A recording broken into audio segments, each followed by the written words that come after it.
जब तू किसी हाकिम के संग भोजन करने को बैठे तब इस बात को मन लगाकर सोचना कि मेरे सामने कौन है, और यदि तू खाओ हो तो थोड़ा खाकर भूखा उठ जाना। उसकी स्वादिष्ट भोजन वस्तुओं की लालसा न करना, क्योंकि वह धोखे का भोजन है। धनी होने के लिए परिश्रम न करना, अपनी समझ का भरोसा छोड़ना। क्या तू अपनी दृष्टि उस वस्तु पर लगाएगा जो है ही नहीं? वह उकाब पक्षी की नाई पंख लगाकर निसंदेह आकाश की ओर उड़ जाता है। जो डाह से देखता है उसकी रोटी न खाना और न उसकी स्वादिष्ट भोजन वस्तुओं को लालसा करना, क्योंकि जैसा वह अपने मन में विचार करता है वैसा वह आप है। वह तुझसे कहता तो है खा पी, परंतु उसका मन तुझसे लगा नहीं। जो कौर तूने खाया हो उससे उगलना पड़ेगा और तू अपनी मीठी बातों का फल खोएगा। मूर्ख के सामने न बोल, नहीं तो वह तेरी बुद्धि के वचनों को तुच्छ जानेगा। पुराने सिवानों को न बढ़ाना और न अनाथों के खेत में घुसना, क्योंकि उनका छुड़ाने वाला सामर्थ्य है। उनका मुकदमा तेरे संग वही लड़ेगा। अपना हृदय शिक्षा की ओर और अपने कान ज्ञान की बातों की ओर लगाना।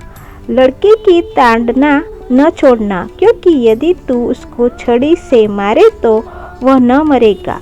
तू उसको छड़ी से मारकर उसका प्राण अधोलोक से बचाएगा। हे मेरे पुत्र, यदि तू बुद्धिमान हो तो विशेष करके मेरा ही मन आनंदित होगा, और जब तू सीधी बातों बोले तब मेरा मन प्रसन्न होगा। तू पापियों के विषय मन में डाह न करना, दिन भर यहोवा का भय मानते रहना, क्योंकि अंत में फल होगा और तेरी आशा न टूटेगी। हे मेरे पुत्र, तू सुनकर बुद्धिमान हो और अपना मन सुमार्ग में सीधा चला। दाख मधु के पीने वालों में न होना, न मांस के अधिक खाने वालों की संगति करना, क्योंकि पियक्कड़ और खाऊ अपना भाग खोते हैं और पिनक वाले को चिथड़े पहनने पड़ते हैं। अपने जन्माने वाले की सुनना, और जब तेरी माता बुढ़िया हो जाए तब भी उसे तुच्छ न जानना। सच्चाई को मोल लेना, बेचना नहीं, और बुद्धि और शिक्षा और समझ को भी मोल लेना।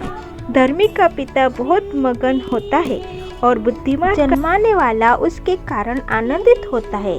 तेरे कारण माता पिता आनंदित और तेरी जननी मगन होए। हे मेरे पुत्र, अपना मन मेरी ओर लगा और तेरी दृष्टि मेरे चाल चलन पर लगी रहे। वेश्या गहरा गड्ढा ठहरती है और पराई स्त्री सकरे कुएं के समान है। वह डाकू की नाई घातक लगाती है और बहुत से मनुष्य को विश्वासघाती कर देती है।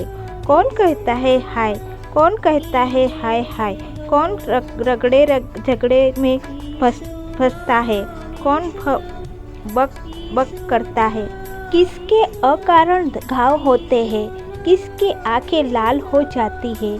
उनकी जो दाख मधु देर तक पीते हैं और जो मसाला मिला हुआ दाख मधु ढूंढने को जाते हैं।